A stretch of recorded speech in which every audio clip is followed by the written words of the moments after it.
Hello and welcome to Mindx Solutions, India's #1 training institute located in Bangalore. Courses which we offer include Python full stack developing, Java, data science, Power BI, SQL, manual testing, automation testing, Tableau, Snowflake, and MSBI. We have learned data types part 1 in our previous session. Let's learn data types part 2 in today's session. What have you learned in previous session is what are the basic data types like numeric, text, and boolean. Numeric data types that include int, float, and complex numbers. Text data types that include string, boolean data types, and sequence data types like list and tuple in our previous class along with the coding. Let's learn advanced data types like mapping data types, set data types, binary types, and 9 types in today's class. Let's open a console. So here I'm using Visual Studio Code. Let's start with mapping data type. What is mapping? So whenever we are assigning some value to some uh, keys, that is called mapping. Here mapping data type is dictionary data type,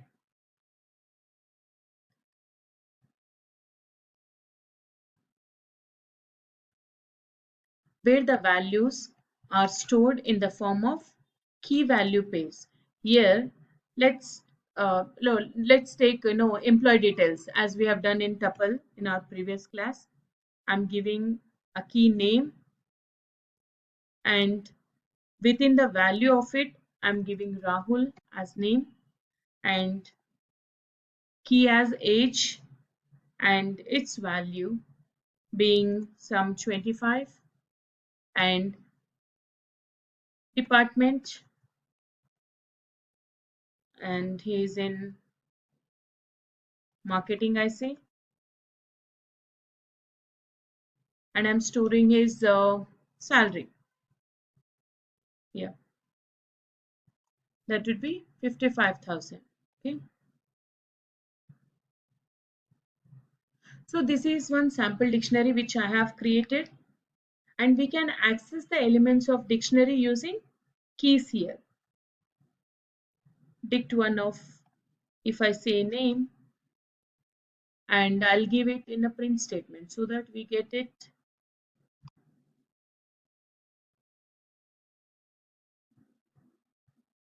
So when I run this Python program,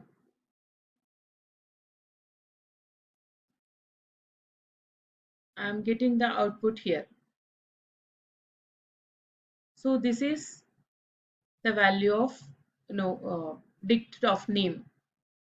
Here I'm accessing the values using keys.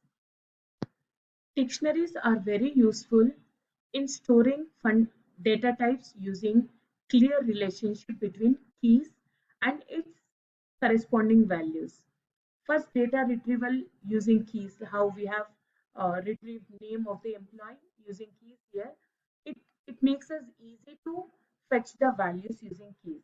Efficient storage for configurations is available because of dictionaries, and lookup tables are we prepare lookup tables, and managing relationship with entities is possible because of storing data in the form of dictionaries. Let's start with sets. What are sets? Sets are nothing but a data structure which is unordered and it does not allow duplicates. Sets are mutable too. I'm creating a set of unique values or unique numbers I'm giving here. So, yeah.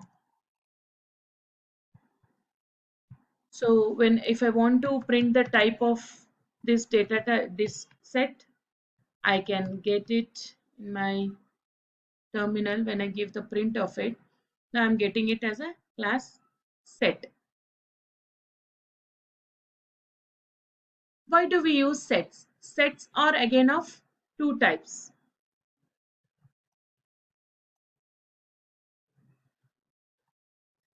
One is set which are mutable data types, and we can do not allow duplicates. The second type of data type is the second type of sets are frozen sets, which are similar to sets. They do not allow duplicates. They are unique values and they are immutable. Normally sets are mutable, but frozen sets, when we create with a keyword frozen, they are immutable. Let's create a frozen set here. Set 2, I'm giving as a frozen set keyword and I'm giving the values here. So now this is a frozen set. Now just check, let's check the type of this set 2. And when I give it, when I run this Python program,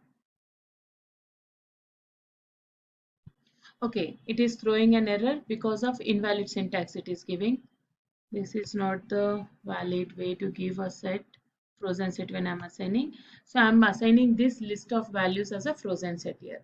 Now let's run this program again and see. So now it is giving me class set here.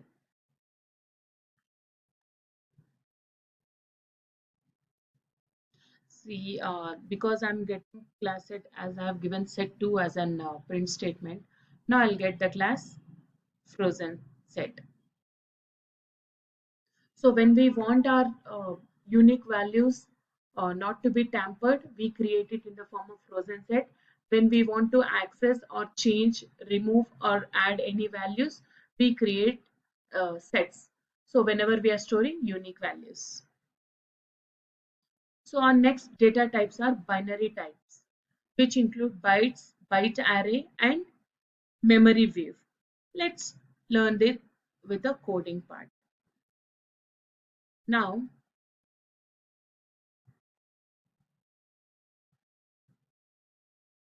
binary data types, which include bytes, comma, byte array, and memory wave. Let's learn more about this.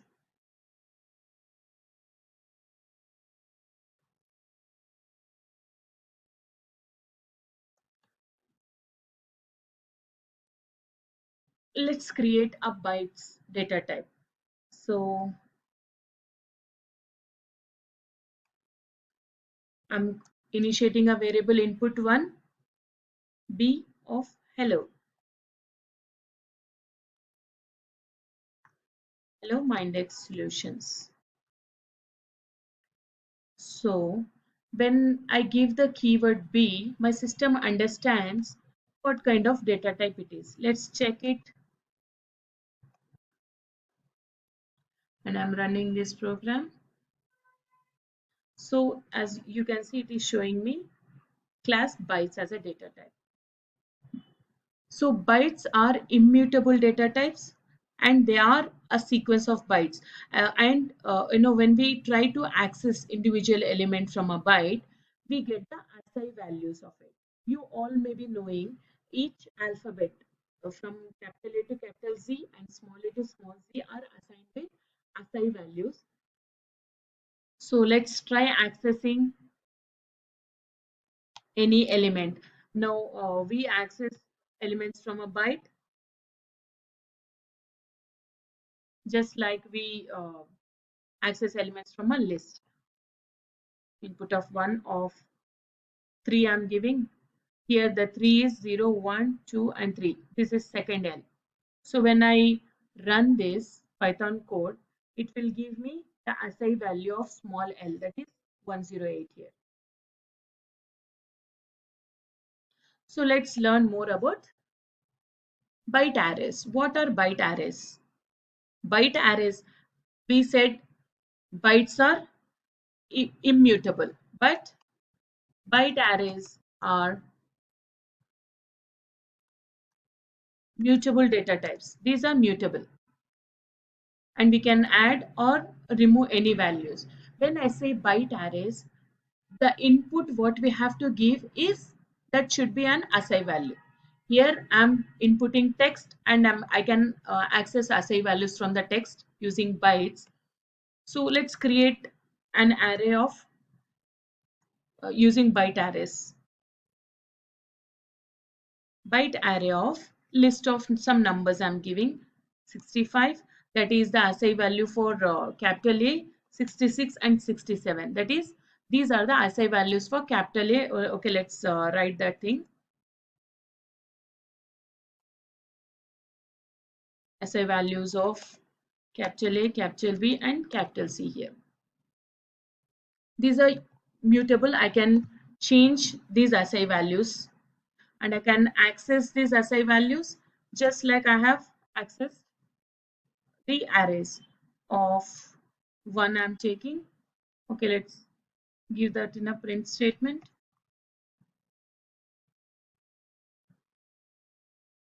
and run this Python code. So I'm getting 66 here.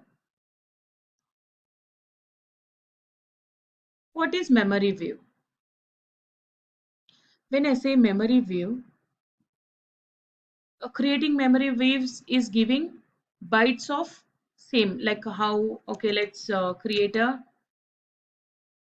memory view data type, bytes of and some numbers 12, or okay, I'll just take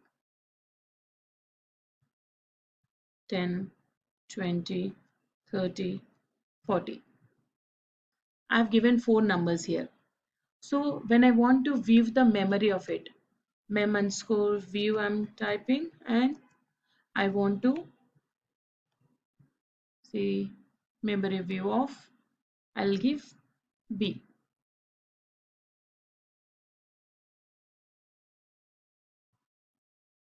So when I give print of this mem view